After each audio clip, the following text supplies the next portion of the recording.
کیا آپ جانتے ہیں اس دنیا میں کچھ ایسی چیزیں بھی موجود ہیں جن کے متعلق رسول اللہ صلی اللہ علیہ وآلہ وسلم نے جنت سے خاص تعلق بیان فرمایا ہے۔ کسی کے بارے میں فرمایا کہ وہ جنت سے نازل ہوئی اور کسی کو جنت کے یاقوتوں میں سے قرار دیا، کسی جگہ کو جنت کے باغوں میں سے باغ فرمایا اور بعض دریاؤں کو جنت کی نہروں میں سے قرار دیا۔ آئیے ایک ایک کر کے جانتے ہیں۔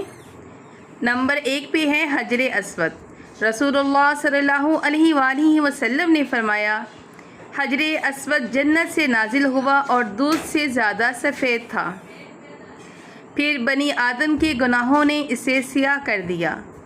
یعنی خانہ کعبہ میں موجود حجر اسود کے بارے میں واضح حدیث موجود ہے کہ وہ جنت سے نازل ہوا۔ نمبر 2 پر ہے مقام ابراہیم۔ رسول اللہ صلی اللہ علیہ وآلہ وسلم نے فرمایا، رکن یعنی حجر اسود اور مقام ابراہیم جنت کے یاقوتوں میں سے 2 یاقوت ہیں۔ اللہ تعالیٰ نے ان کی روشنی مٹا دی۔ اگر ایسا نہ ہوتا تو یہ مشرق و مغرب کے درمیان سب کچھ روشن کر دیتے، اور یہی وہ مقام ہے جس کے بارے میں اللہ تعالیٰ نے قرآن پاک میں فرمایا، وَاتَّخِذُوا مِن مَّقَامِ إِبْرَاهِيمَ مُصَلًّى، اور مقام ابراہیم کو نماز کی جگہ بناؤ۔ تیسرا ہے رسول اللہ صلی اللہ علیہ وآلہ وسلم کا روضہ اور ممبر کے درمیان کی جگہ۔ رسول اللہ صلی اللہ علیہ وآلہ وسلم نے فرمایا، ما بین بیتی و ممبری روضۃ من ریاض الجنہ، میرے گھر اور میرے ممبر کے درمیان کی جگہ جنت کے باغوں میں سے ایک باغ ہے۔ مدینہ منورہ کی یہ مبارک جگہ آج ریاض الجنت کے نام سے مشہور ہے۔ نمبر 4 پہ ہے رسول اللہ صلی اللہ علیہ وآلہ وسلم کا ممبر۔ ایک روایت میں رسول اللہ صلی اللہ علیہ وآلہ وسلم نے فرمایا، میرا ممبر میرے حوض پر ہے۔ یعنی رسول اللہ صلی اللہ علیہ وآلہ وسلم کا ممبر بھی آخرت کے حوض نبوی سے خاص تعلق حدیث میں بیان ہوا ہے۔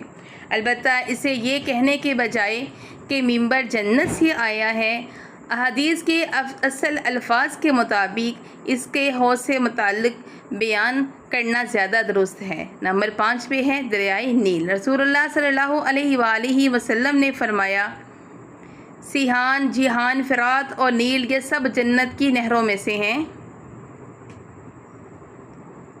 یعنی دنیا کے مشہور دریائے نیل بھی انہی دریاؤں میں شامل ہے جن کا جنت سے تعلق صحیح حدیث میں بیان ہوا ہے۔ نمبر 6 پہ ہے دریائے فرات۔ اس حدیث میں دریائے فرات کو بھی جنت کی نہروں میں شمار کیا گیا ہے۔ نمبر 7 پہ ہے سیحان اور جیحان۔ رسول اللہ صلی اللہ علیہ وآلہ وسلم نے سیحان اور جیحان کو بھی جنت کی نہروں میں سے قرار دیا۔ ان دریاؤں کی جنت سے تعلق کی اصل کیفیت اللہ تعالیٰ ہی بہتر جانتا ہے۔ ہمیں حدیث میں جتنا بتایا گیا اتنا ہی بیان کرنا چاہیے۔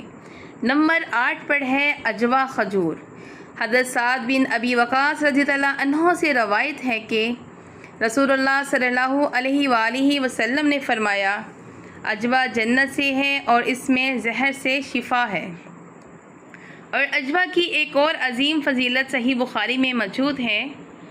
رسول اللہ صلی اللہ علیہ وآلہ وسلم نے فرمایا، جو شخص صبح کے وقت 7 عجوہ کھجور کھائے اس دن اسے زہر اور جادو نقصان نہیں پہنچائے گا۔ یہاں یہ بات یاد رکھیں کہ 7 عجوہ والی روایت صحیح بخاری مسلم میں مضبوط سند سے ثابت ہے، جبکہ عجوہ جنت سے ہے روایات جامع ترمذی وغیرہ